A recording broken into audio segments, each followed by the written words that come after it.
What's up, ladies and gentlemen? Happy Monday. We are live and going to talk about a franchise owner who makes $24 million a year in the senior care industry. We're going to talk about a lot more than that. But what's up, Kevin? What's Long going time on? no see. Yeah. One meeting to the next, right? This is the fun one. Yeah, this is definitely. I mean, in my opinion, they're both fun. I love like game planning business stuff. Holy crap, we already have 17 people watching. Okay, let's Nice. let's jump right in. All right, so let's rock and roll. We're going to talk about this senior care business and talk about some other businesses as well. What was a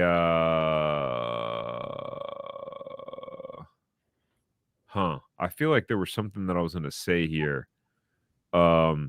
Which is basically okay. I don't usually cover this. If you want to see these messages, make sure to go to franchiseempire.com/newsletter so that you can get the actual email in your inbox. But a rising tide lifts all boats. So there are certain industries that you can get into right now, whether you do it in franchising or not, that it's going to be easier because it's a growing and trending industry. And there are other things that you can get into that are going to be harder because it's not. So make sure to keep that in mind. And one of the ones we're going to talk about, the senior care business today, is in a growing industry. But today we're going to talk about and show you a franchise where the top performing franchise owner makes $24 million a year in sales. We are also going to show you the average numbers and what the lowest performer does too. But we got to get your attention somehow. And 24 million sounds a lot more exciting than whatever the lowest person makes. Not even that much, really.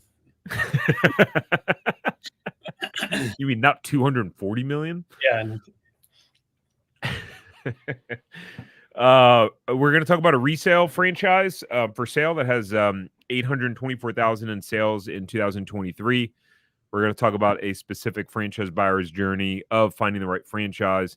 And then the Franchise Emperor show, the episode is about how to actually buy a franchise that makes money. So, Kevin, tell us about this resale first.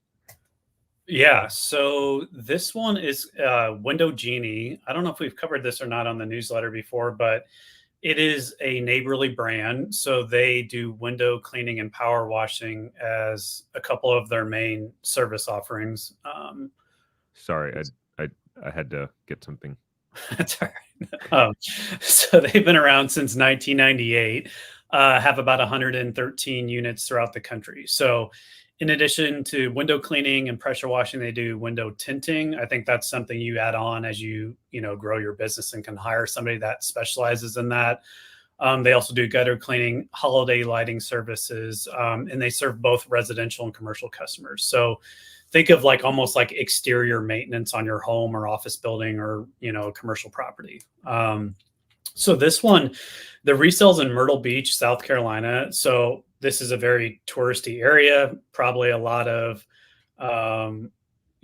commercial applications for a business like this. So like hotels, restaurants that want to keep their windows clean, want to keep their buildings clean via power washing.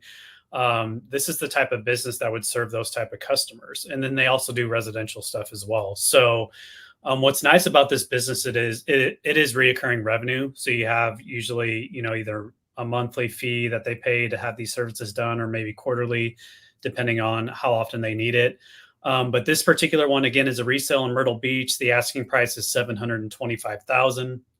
Last year revenue was around $825,000. This one's been open since 2014, so going on 10 years. I believe the owner is approaching retirement, so that's why they're wanting to sell. They do have some employees in place. It would include vehicles. I'm not sure how many, but I think it's around 3 different vans that would be included. And they do have both residential and commercial clients. So honestly, this one wasn't one that disclosed a ton of information, but if on the surface, this type of business in this market is of interest to you, we could reach out and really dive in and get more specifics on what's all included in this sale. But overall, if we scroll down a little bit and look at the the numbers here. So in the FDD, I looked at the AUV. So they disclose it a little bit differently. They show average job size and then average jobs completed per day across the system. So on average, there in 2023, the average job size was $512, and they were completing just under 5 jobs per day. So you can kind of do your own math at that point. So that was average. And when I did the math and looked at what this particular location was doing, it looks like they were right about at average for the system. So hypothetically, opportunity to increase sales. And again, like I mentioned, this might be an attractive market for this type of business. So I will pause there. Yeah, I think overall, this must, just by looking at the numbers, right? I mean, if they're asking 725, okay, employees and vehicles are included in the sale.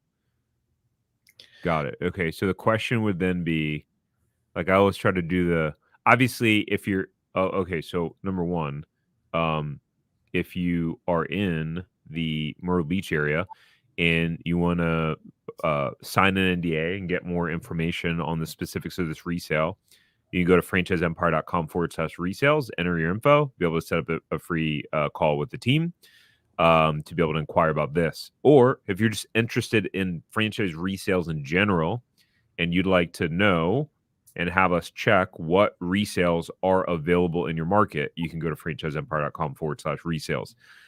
Whenever I see a resale, I'm always looking like, I wonder what they're actually making. So just assuming, okay, if the employees and vehicles are included in the sale, well, employees are always included in the sale typically.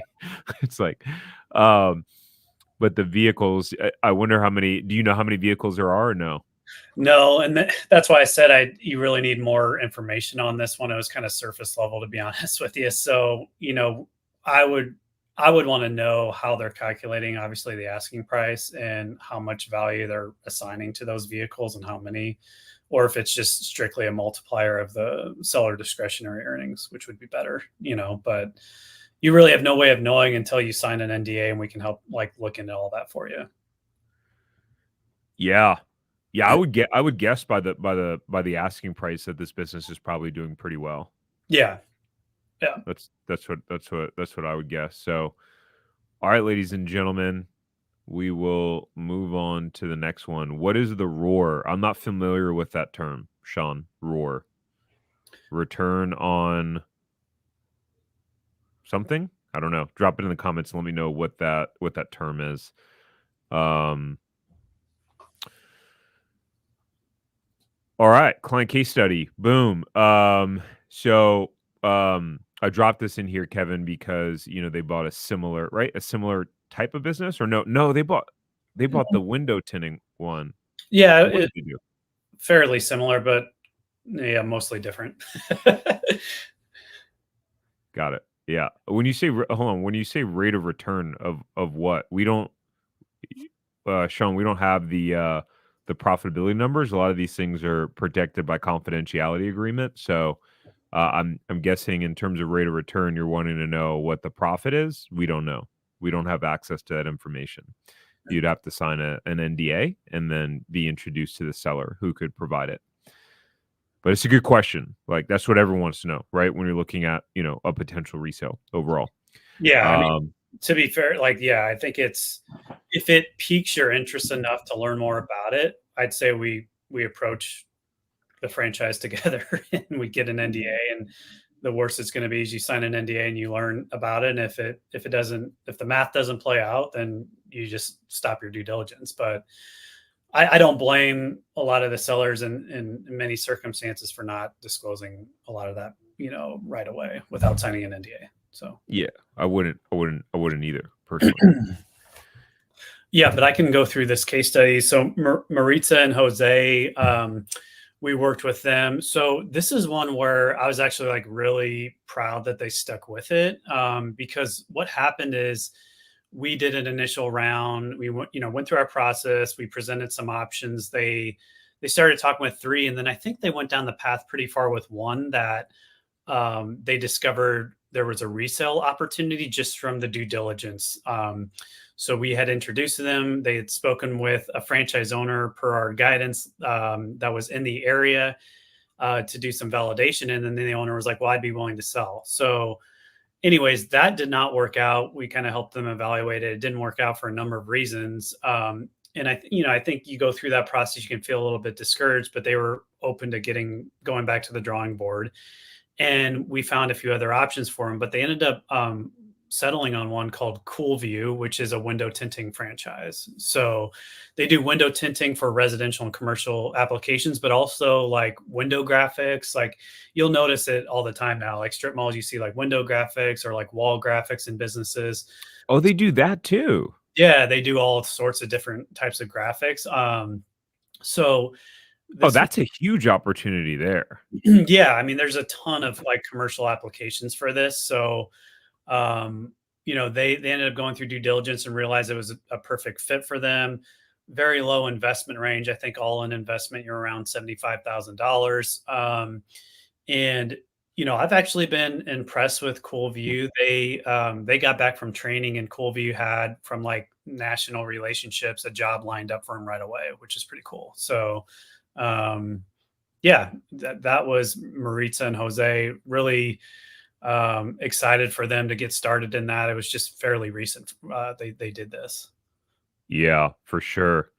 So guys, we like to just share one of the reasons why I initially started the podcast, the Zero Profitable Franchise Podcast, which has turned into the Franchise Empire Show, is I just wanted to share stories of franchise owners that were successful, like real people that were in a similar situation as you, that decided to take the risk and go, start a business, buy a franchise, and just share their story overall. So that's why we like to share, some of these case studies and just real people like you and I, who are just going out there and taking a risk, trying to make their dreams come true, starting a business. So, Maritza was in our and is in our Zero to Profitable Franchise program, which is our most full flagship program. But a great starting place is to get access to our Franchise Buyers Academy if you have not already. Franchise Buyers Academy will show you it'll streamline the process of like how and what to make money owning a franchise.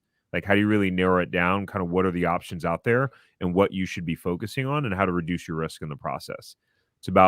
It's basically about 9 years of my experience in franchising, like dialed into 3.5 hours of videos, like 20 minutes at a clip. So you get 9 years in 3.5 hours, and it's like very systematic. So I highly recommend going to franchiseempire.com/FBA and definitely enrolling in that. And what we found is that people who go through it, they're like, this is one of the best things that I've gone through, and like has the most amount of kind of info for me to figure out if franchising is right for me and how to make money overall. So when you do that, by the way, you'll hit on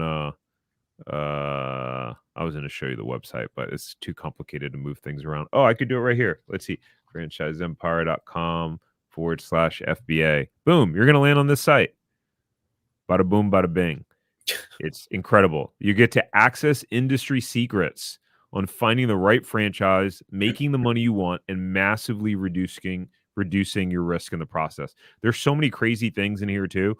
We break down a bunch of franchises, ones that show profit margins, sales of franchises. It's pretty epic. We shall continue. We got the franchise of the week. So this is the one where franchise owner makes 24 million a year. We're gonna hang out because we're gonna go over the numbers in detail. But Kevin, tell us about this franchise. Okay, yeah, this one's called Watch Caregivers. So it's in the in-home senior care space. So we talk about like blue chip franchises, like we've kind of started to develop that criteria together. But this one is, they've been around for a long time, and that's one we like.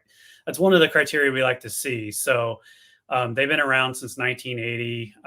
Started offering franchises in 1996. So again, proven the test of time.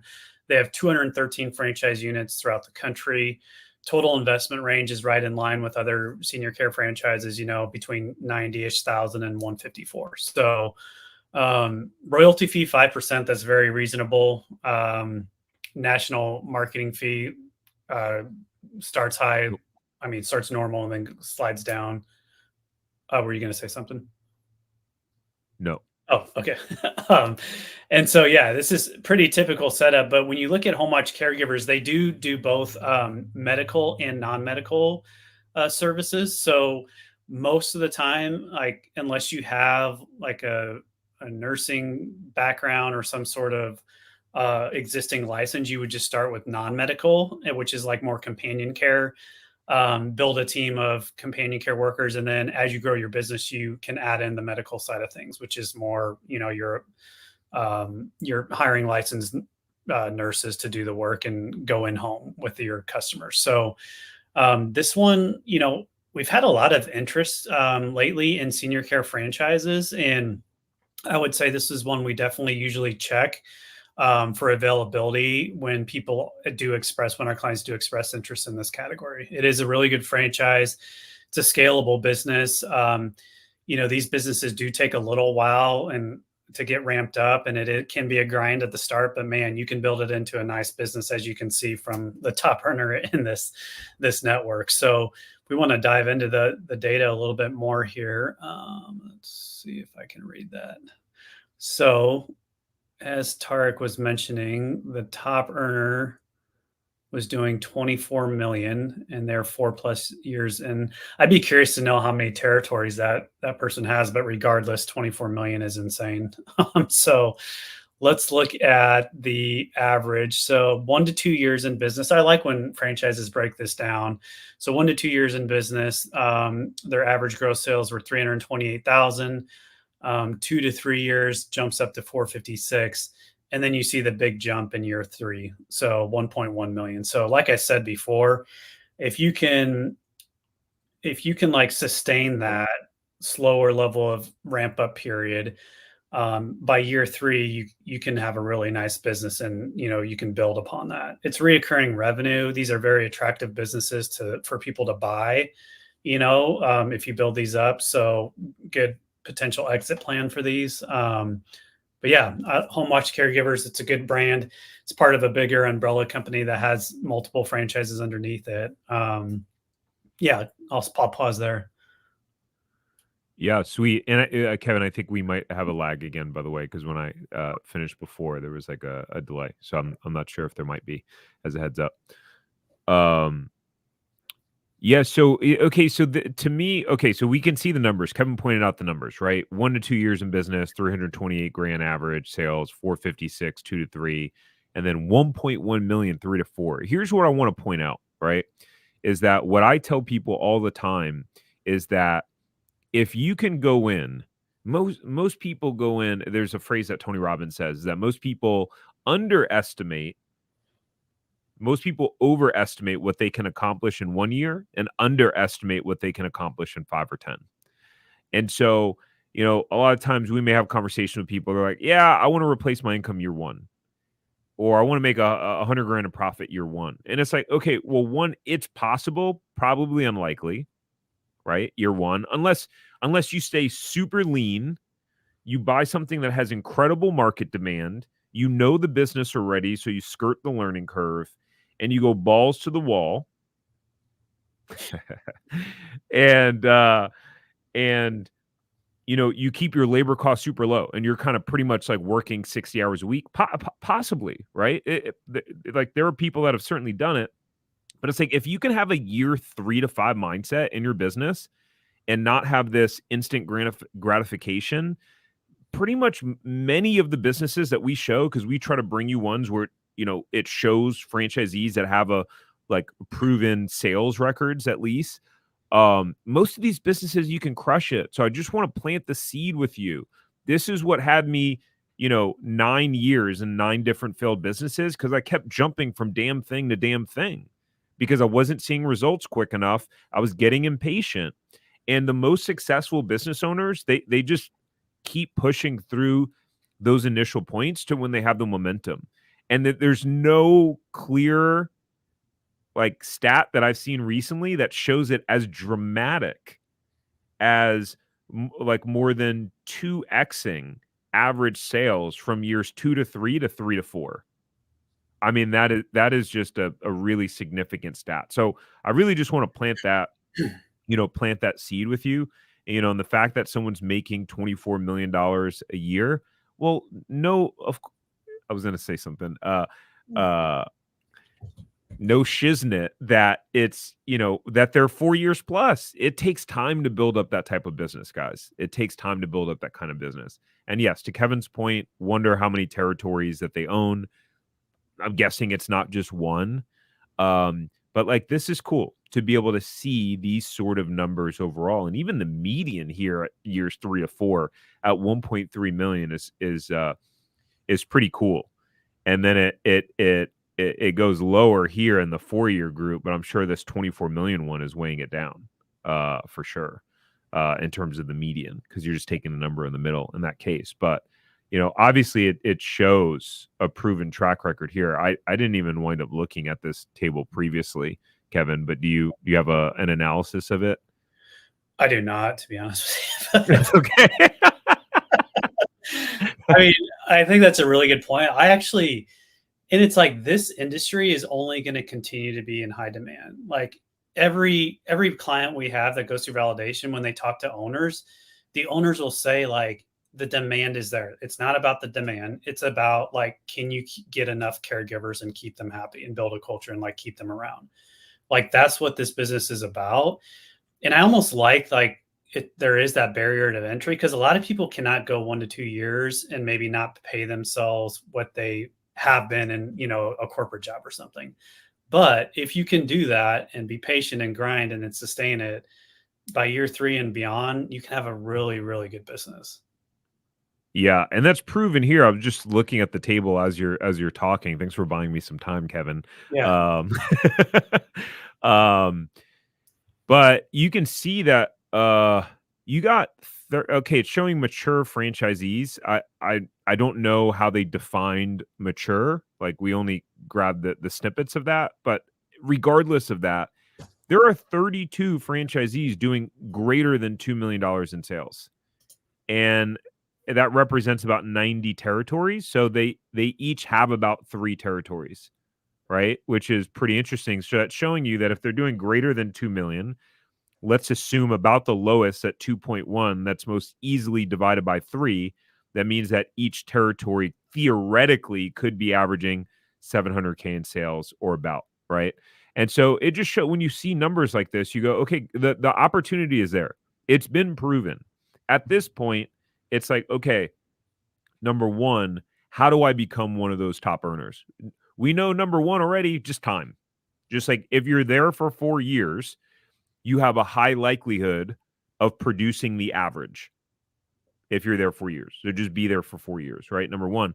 Number two is, to Kevin's point, what for those of you who follow Alex Hormozy, one of the things that he made a video on recently was like, what business are you actually in? And he actually used a similar example for people that were built a cleaning business. And they're like, look, you're actually not your business is not about acquiring new customers. Your business is about being able to recruit cleaners. That's the business that you're in, because pretty much trying to get cleaning clients is pretty easy. So like Kevin's saying, like, there's so much demand, because we're going to go over the numbers in a second about just demand and how this rising tide of the trend of people getting older, like, there's going to be plenty of opportunity. The real business you're going to be in, if you can master recruiting and training and retaining employees, you would likely crush it. 100%. Yeah. I mean, this business would be like, and it's, some of them are going to be part-time employees. It's probably going to be a lot of like female employees that go in home to do this, from what I've learned. But like, if you can do that and build a team and be comfortable managing those types of employees, it's a great business. I mean, I looked it up. The mature is defined by 3 years of business plus 3 years in business. Yeah. Boom. So it's not even that. That fits right within my talking points of what I always tell people about. It takes 3 years for a business to reach maturity. I'm going to start quoting this. I'm going to memorize these numbers now and start using that as like my reference point. I mean, looking back, even like, our business, I was looking back at it from year 2 to 3, it was a huge jump. You know, like it's very common in a lot of different industries. So anyways, I do think it's just like whoever can persist and like have mental toughness to grind through it, that's that's what it's gonna take. 100%. As and Kevin's going to share demand in a second, but just a quick point on that, guys. It's like one of the things that I say, and this is going to become one of the things that I just say all the time, is that entrepreneurship is a lot about whoever can endure the most pain for the longest period of time. And it's like, guys, entrepreneurship is hard. This is why not everyone does it. The opportunity, though, like we are so blessed to be in the United States. And I know we're streaming this. So, unfortunately, not all of you are in the United States. But for those of us who are, like the opportunity is there. Like we have the opportunity to go out there and build a business, but it's not easy. Like you're not going to get to live the life you want, create the income that you want, be in the top 5% of all Americans in terms of income and net worth and all those things by things happening easily. So, and that's okay. If you just go in with the frame of like, this will be hard, you'll be great because your level of expectation it prepares you. It's like if someone just walked up and punched you in the stomach, you weren't expecting it, it's going to knock the wind out of you, right? But if they're like, hey, I'm going to punch you, brace, and you braced for it, it's not going to hurt nearly as bad because you were prepared. So when you start a business, be prepared for the pain and it's all good, right? Kevin and I both have young kids, like age 5 and under. Like it's painful. There's a lot of painful moments of just like craziness. We were sending messages about kind of this weekend overall and just the craziness of our kids, but it's also it's also incredibly worth it. And that's my analogy that I use for business. But Kevin, you want to tell us about the demand for this sector overall? Yeah, I mean, we're just pulling this, straight off a site, but usually by 2030, 1 in 5 U.S. residents will be over the age of 65, and 70% of those people will require long-term care.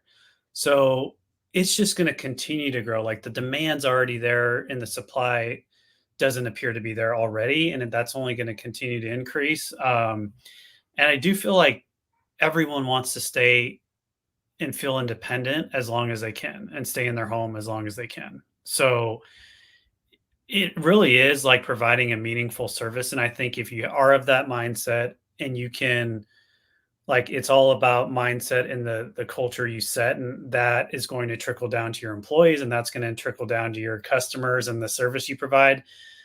If you can do that, man, it's a great opportunity that can not only be very lucrative, but can make a difference. So it's not for me. I don't think you'd be good at running it either, Tarek, knowing you, but some people would be phenomenal at it.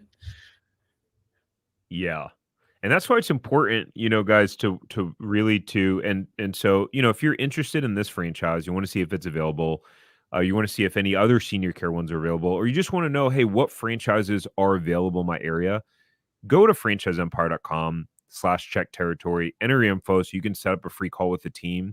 Because here's where I'm going with this is that, you know, it's so important to have a professional by your side while you're looking at franchises because you may get excited, right? And you go, ooh, okay, I see this franchise is doing the top earners doing 24 million a year. This seems like something that can kind of meet my goals. Okay, the average, franchisee does 1.1 or 1.2, whatever it was in terms of an aggregate.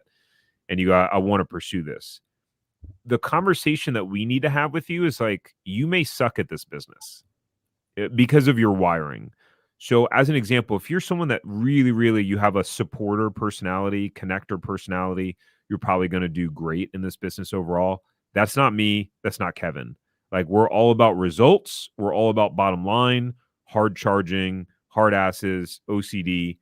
And this sort of business does not suit our skill set. So you got to make sure that you're choosing a franchise that not only just has the numbers in average sales, but it's got to match with your wiring. Because if you get in the wrong vehicle, like you could be SOL. I rented one of those newer Corvettes like a month ago. And I'll tell you what, I used to want one. I was like, there's no chance in hell I could ever buy this car.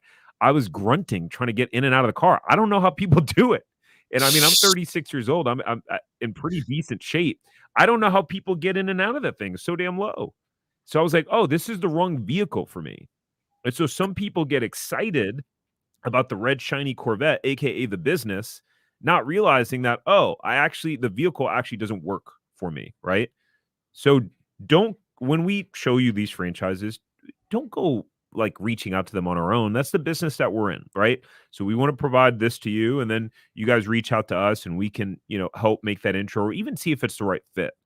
But let's save you some time and heartache and not have you look at vehicles that you might wind up regretting and going, "Oh crap, I chose the wrong thing." Yeah. Marcy dropped an interesting fact. Thank you, Marcy. I think that's how you say her name. Marcy, 10,000 people turn 65 each day. You see that stat? Wow. That's crazy. Aging at home versus yeah, I mean, who wouldn't want to be in their home instead? It just shows the level, the level of opportunity is just huge. Andre, shout out to you, man. Andre's one of our clients. Andre needs to hit the weights a little bit more, it looks like. Right. Dude, Andre, I could never tell when you were on Zoom that you're that jacked. Dang. My goodness. Looks like me on the Oh, if you guys don't know about Kevin's sense of humor, one, he has some of the quickest, wittiest, and driest sense of humor. That's just hilarious. Well, okay. So what are some of the other talking points? You want to just run us through those real quick? Yeah. So multiple revenue streams. We already talked about that: medical, non-medical, the recurring revenue, which is huge. Option for semi-absentee. I don't know if I agree with that, but for this type of business, but maybe eventually, like, I think you're going to have to be fully committed for a minimum of 2 years in this type of business to really get to where you want it to be. And then, they've been around since 1980. They were bought by Authority Brands, which is a bigger umbrella company, well-financed. I like this company quite a bit. We've got actually, I think, one person going through validation with them right now. Oh, cool. Nice. Cool. So and to Kevin's point, like we are pretty skeptical about the term semi-absentee overall, as a team and as a just our kind of basis at Franchise Empire. Here's the exception of that. If you're an experienced entrepreneur, or if you're used to leading like a team and an operation overall, could be a little bit different, right? Because if you are adept and skilled at hiring like a GM, and you know that, okay, I suck at sales, so I'm going to hire a GM or a manager that's great at sales and networking, or I suck at operations, so I'm going to hire my opposite, and you're able to find great talent right away. You don't have a short-term mindset in terms of, oh, I need to be profitable from day one, and you're willing to invest in the business, then it could work for you in that instance. And you have weekly meetings with them, you review your KPIs, you're a great leader. In those instances, that's where semi-absentee becomes, I think, realistic. Yeah. But for most of us, right, like just leaving the job, may not have all that experience, you want to put yourself in the best position, right?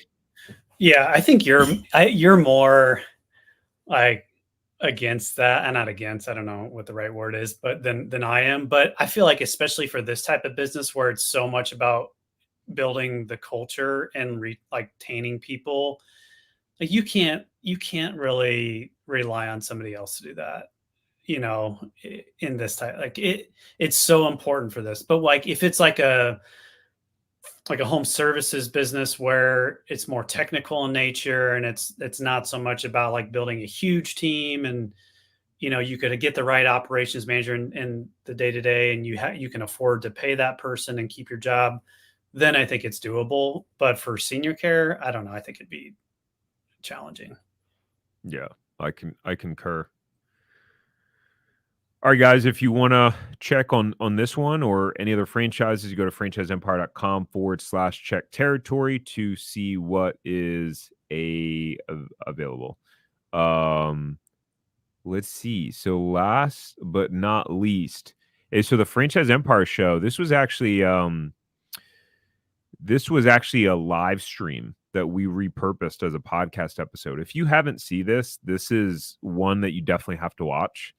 But I just talk about how to buy a franchise that actually makes money outside of making sure that you watch this newsletter every week, and making sure that you are signed up for the free newsletter so you get the email at franchiseempire.com/newsletter. I really dive deep in at like vetting a franchise and to just know from the beginning like what the potential the franchise has, and how franchisees are doing. So if you got the email, you can click on the links. It's on our Franchise Empire Show YouTube channel or any podcast platform that you listen on. Just type in Franchise Empire Show and you'll be able to listen to it. So with that said, anything else, Kevin? No, this is a good one. We didn't have a ton of questions. We had Sean saying he would like more info about Home Watch Caregivers, and we can definitely do that, but I don't see any other questions as of now. Oh, cool. Yeah, Sean, make sure to go to franchiseempire.com/check territory. And then we can make sure to get you that information. I know we have like a lot of there's a phrase. This is good for you guys who, when you start your business and you're into marketing and sales and all that stuff, a phrase that a confused mind does nothing. I mean, that's a phrase that's out there. When you give people too many options, I realize we have a lot of different call to actions throughout this newsletter overall, but I want to just clarify to make it super simple. So I know that like some of you guys watching, you're just in info gathering mode. You're just like, hey, I just want to kind of keep absorbing the information, right? I'm not really ready to kind of take anything too serious yet, but I just want to keep it top of mind. So that for you, perfect. franchiseempire.com/newsletter, right? Keep getting the newsletters. One day, maybe you have a bad day at work, and then you're like, all right, I'm ready to like get seriously engaged and then kind of see what's available in my area. For those of you who know, you're like, I know I want to buy a franchise. Like I have a pretty good idea that I think I want to buy a franchise. I like the idea of buying, a business that has a system that's duplicatable, that has a track record of success. I'm just so overwhelmed. I have no idea like how to find the right one that fits my skill set and my budget and my area. Then for you, franchiseempire.com/check territory, because you'll skip all the hard stuff. The hardest part is like narrowing it down to a couple of different options that are solid for you, where you're like, oh, I could see myself doing that business. It's got a track record, etc. Right? For those of you who are just like, man, I need more knowledge on franchising. I want to know like, why would I go with service versus a retail? Like what sort of sales to investment ratios do I need to know? Meaning if a business is 200 grand in startup cost, like what does it need to be averaging in sales? If I need to know, I just understanding like how do I scale and grow and hire? Like how does that whole thing work? I want to have an understanding of that first before I get too deep. That's where our Franchise Buyers Academy makes a lot of sense for you. And go to franchiseempire.com/FBA. So we have a ton of resources. Our goal here is to provide you with value, whether free, whether paid, whatever it is. We just want to help meet you where you are in the process, so that if you're not sure if franchising is for you, well, I'm sure you're busy. So we don't want you to waste your time looking at franchises if you're going to determine it's not for you. Get that determination quicker, right?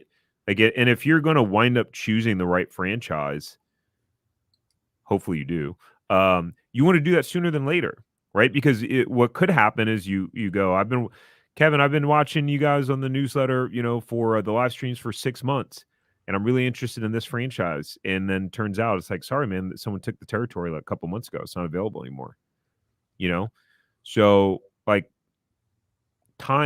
success loves speed. One of the things we practice on our team is speed of implementation. So I think the more that you can do that and whatever it is you're doing, that'll help. That's my closing remarks. Anything on that, Kevin? No, it's perfect. No, it's good. Yeah. Cool. All right, guys. You guys take care. Have a great rest of your week.